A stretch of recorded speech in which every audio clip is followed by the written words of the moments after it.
Bien, para continuar en esta tercera parte correspondiente a la sección de patología renal, conversaremos un poquito sobre dos entidades como son la diabetes mellitus y el lupus eritematoso sistémico, para que observemos qué cambios se van a apreciar a nivel del parénquima renal. En la diabetes mellitus, acuérdense que es una enfermedad de tipo metabólico. Generalmente se producen alteraciones renales como consecuencia de esos disturbios o alteraciones en los niveles de glicemia en pacientes que tienen más de 20 años de sufrirla, pero es mucho más frecuente o mucho más aparatosa o mucho más precoz en pacientes con diabetes mellitus tipo 1.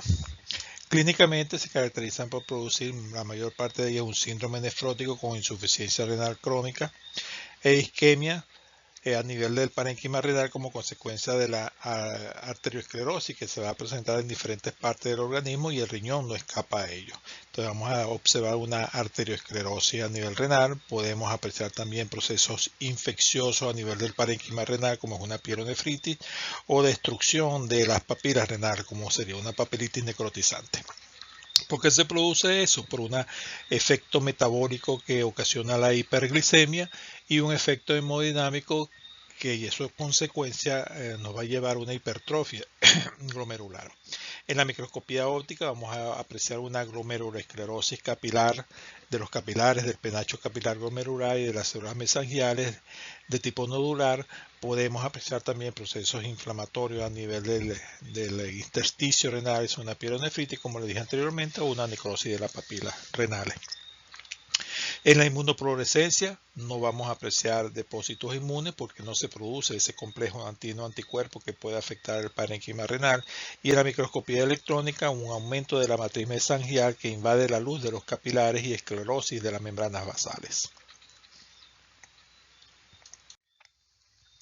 Recuerden que la diabetes mellitus es una enfermedad sistémica que va a afectar diferentes estructuras, específicamente las zonas vasculares.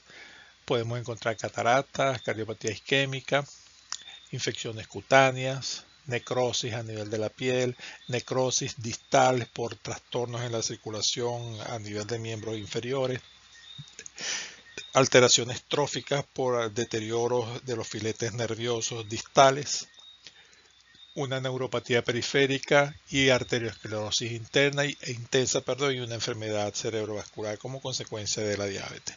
Y el riñón, como les mencioné anteriormente, no escapa a esas alteraciones como consecuencia de ese desbalance en los niveles de glicemia en sangre. Entonces vamos a ver las consecuencias que la diabetes produce a nivel del riñón y eso lo vamos a conocer como nefropatía diabética. A nivel de los glomérulos renales, los glomérulos se hacen hipercelulares y vamos a encontrar zonas de esclerosis y fibrosis a nivel del penacho capilar glomerular. Vamos a apreciar también engrosamiento de las membranas del espacio de Bowman y de la membrana basal del penacho capilar glomerular, que lo vamos a apreciar mejor con las diferentes coloraciones que vamos a ver posteriormente. Esa fibrosis, vean ustedes, y esclerosis a nivel de los capilares glomerulares puede ser pequeña, poco evidente o puede ser de mayor manifestación como esta que ustedes ven acá. Y la mayor parte de los glomérulos van a tener este tipo de afectación, por eso es una enfermedad difusa del parénquima renal que afecta a ambos riñones. Desde el punto de vista de coloraciones especiales, tengo una coloración de paz para demostrar ese engrosamiento de la membrana capilar. Vean ustedes que los capilares aún no afectados, vean que ustedes pueden apreciar la luz muy bien en la microscopía óptica con esta coloración especial que es una coloración de paz, pero cuando la membrana basal se empieza a engrosar o se hace evidentemente engrosada, vean ustedes que ya las luces capilares empiezan a perder esa virtualidad que tenemos en las otras áreas. Y esta es una coloración de dicrómico. Vean ustedes cómo se obstruye la luz capilar glomerular por ese engrosamiento de la membrana glomerular. Vean ustedes la membrana de la cápsula de Bowman que también está engrosada. En la inmunofluorescencia no hay presencia de inmunocomplejos que se depositen a nivel de la membrana basal, sino que se ve el engrosamiento difuso en una forma bastante homogénea de esa membrana basal capilar glomerular. Y en la microscopía electrónica, la presencia de esa fibrosis y esa esclerosis que se ve manifiestamente por esos cúmulos electrodensos a nivel de la membrana basal de este capilar glomerular. Aquí vemos la membrana engrosada y a nivel del mesangio que tenemos acá. Puede haber procesos infecciosos en pacientes diabéticos, es lo que se denomina una pielonefritis, cuando se altera el estroma, el parénquima renal propiamente dicho. Aquí tenemos ambos riñones, un paciente con una pielonefritis diabética. Vean ustedes que se aprecian una zona de puntos en diferentes áreas en la superficie. Eso es como consecuencia de microabscesos que se producen a nivel del parénquima renal, y en la superficie de corte vean la corteza y la médula, y vean todos o aprecien todos estos puntos blancos que se ven acá, que son la presencia de pequeños microabscesos a nivel del parénquima renal. Es un paciente con una pielonefritis diabética. Acá tenemos otro ejemplo, vean la superficie externa, todo ese puntillado purulento que básicamente se va a producir en la superficie, y el corte hay congestión de las papilas a nivel de la médula renal. Noten ustedes los puntos blancos, que es como consecuencia de esos pequeños microabscesos en una pielonefritis crónica en pacientes con una diabetes mellitus. Si hacemos un corte histológico coloreado con hematoxilina eosina, vean ustedes o aprecien mejor todo este infiltrado inflamatorio que estamos apreciando acá, difusamente distribuido, que es por lo general un infiltrado mixto de leucocitos polimorfonucleares neutrófilos y monocitos, linfocitos y plasmocitos, difusamente distribuidos. A mayor aumento, acá tienen ustedes el infiltrado inflamatorio, representado por leucocitos polimorfonucleares neutrófilos, linfocitos, plasmocitos, y vean que hay congestión vascular importante en una pielonefritis en un paciente diabético.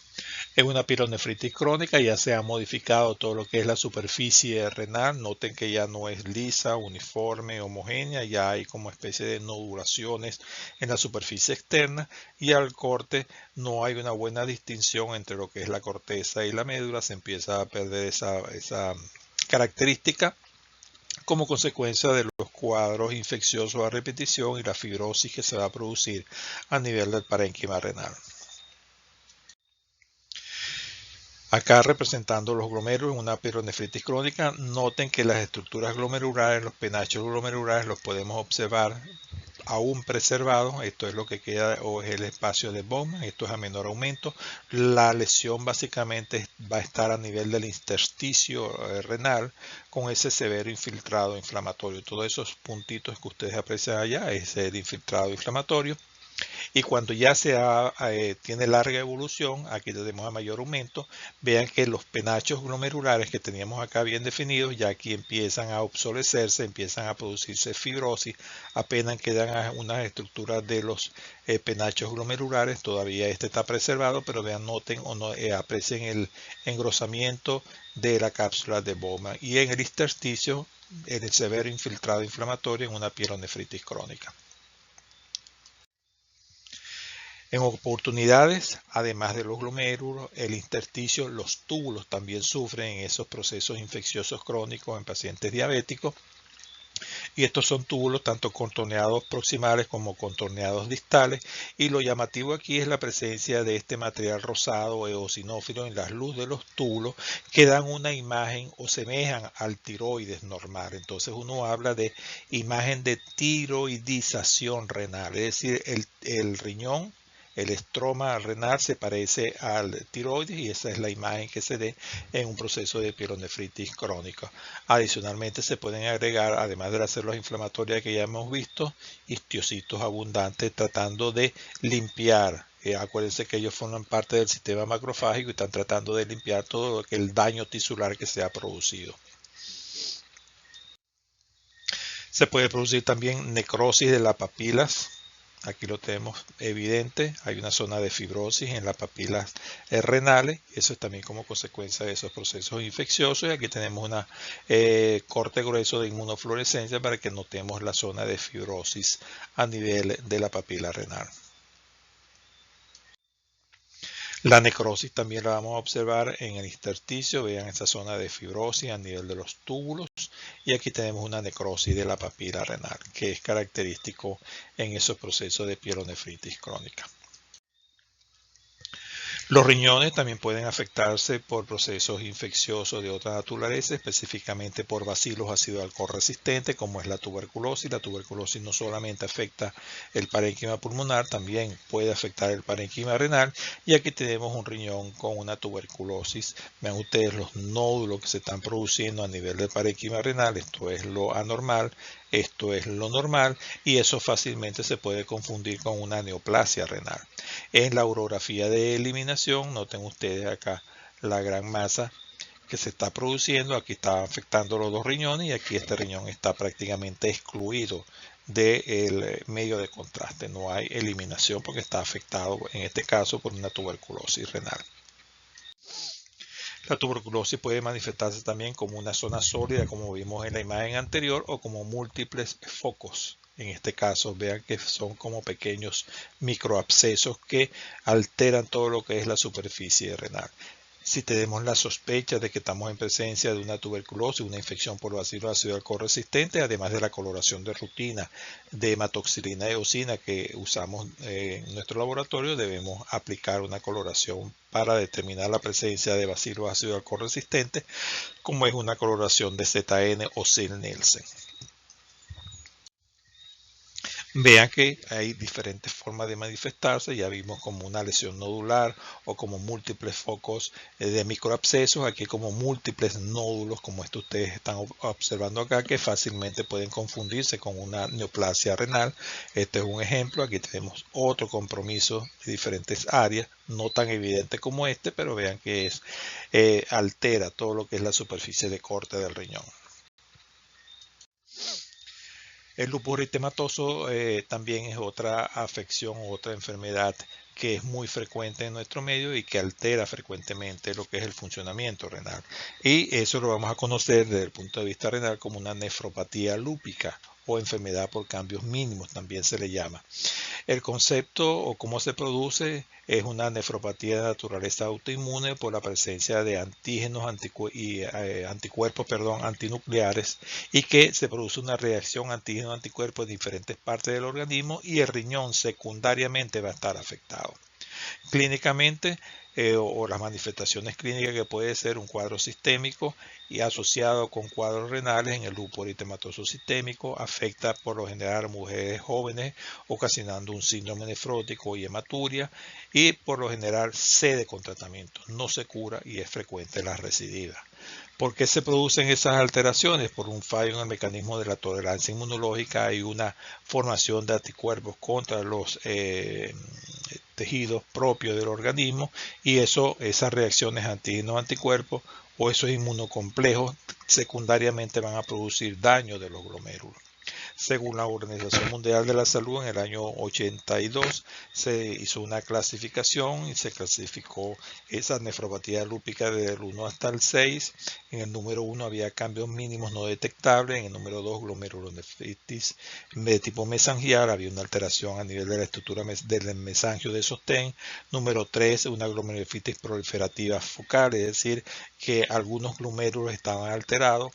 El número 4, una glomerulonefritis proliferativa difusa, es decir, ya hay una extensión de todos los glomérulos a nivel del parénquima renal.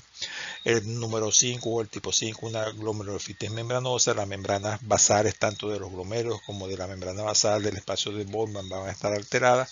Y del tipo 6, una glomerulonefritis esclerosante. Se produce fibrosis y esclerosis a nivel de la estructura glomerular. Es una forma de clasificarla desde el punto de vista microscópico.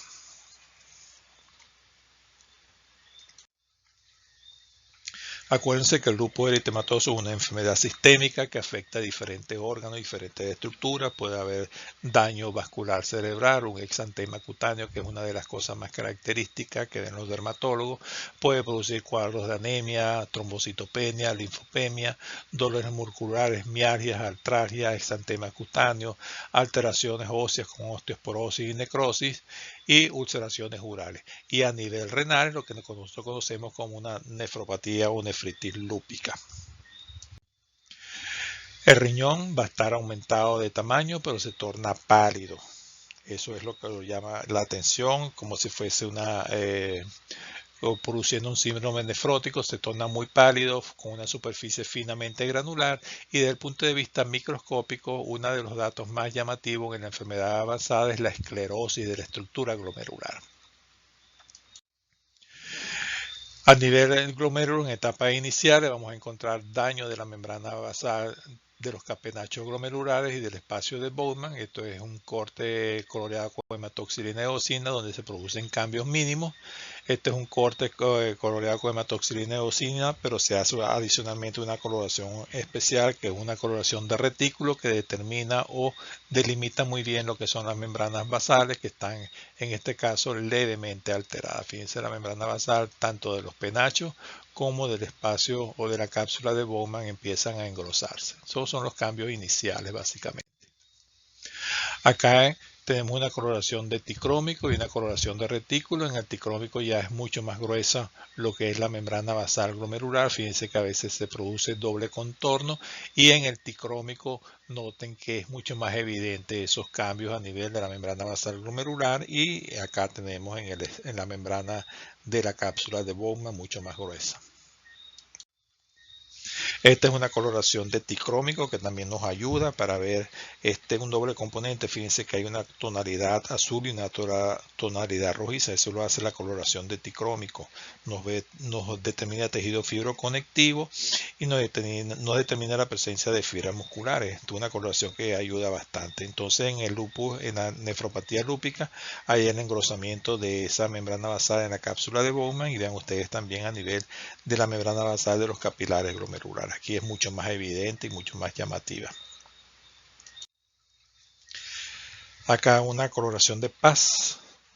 Vean ustedes la membrana basal en el espacio de Bowman. Aquí es mucho más evidente a nivel de la membrana basal del penacho capilar glomerular. Y acá otro ejemplo, fíjense el engrosamiento de esa membrana basal de los penachos capilares glomerulares, mucho más gruesa, mucho más evidente. Una enfermedad un poquito más avanzada, no aquí tan evidente en la membrana basal de la cápsula de Bowman. Nuevamente una coloración de hematoxilina y eosina. Vean ustedes que aquí los cambios son segmentarios, y aquí noten ustedes que está mucho más engrosada esa membrana basal capilar. Aquí en la membrana a nivel de los capilares y aquí en el espacio de Bowman. Eso es lo que se busca en la nefropatía lúpica. En la inmunofluorescencia, vean el doble contorno, el engrosamiento aquí un poco evidente, aquí mucho más evidente de ese penacho capilar glomerular en el lado izquierdo, y en el lado derecho vean cómo es mucho más llamativa, mucho más evidente por inmunofluorescencia ese engrosamiento de esa membrana basal de los glomérulos. Microscopía electrónica. Vean perdón, la presencia de esos depósitos de material fibrilar como consecuencia de ese engrosamiento de la membrana basal. Eso es lo que se denominan depósitos electrodensos. Aquí evidente y aquí mucho más evidente. Recuérdense que en nefropatía debemos recurrir casi siempre a lo que es la microscopía electrónica. Acá tenemos otro ejemplo de nefropatía lúpica. Esta es la membrana basal glomerular, en este caso de un capilar glomerular, y en este caso vean el engrosamiento, depósitos densos que se acumulan a nivel de esa membrana basal. Bien, con esto concluimos esta tercera parte correspondiente a nefropatía lúpica en el lupus eritematoso sistémico, y en la siguiente oportunidad, en la cuarta parte, vamos a hablar ya de lo que son las glomerulosclerosis y otra serie de patologías que es frecuente ver a nivel de los glomérulos renales.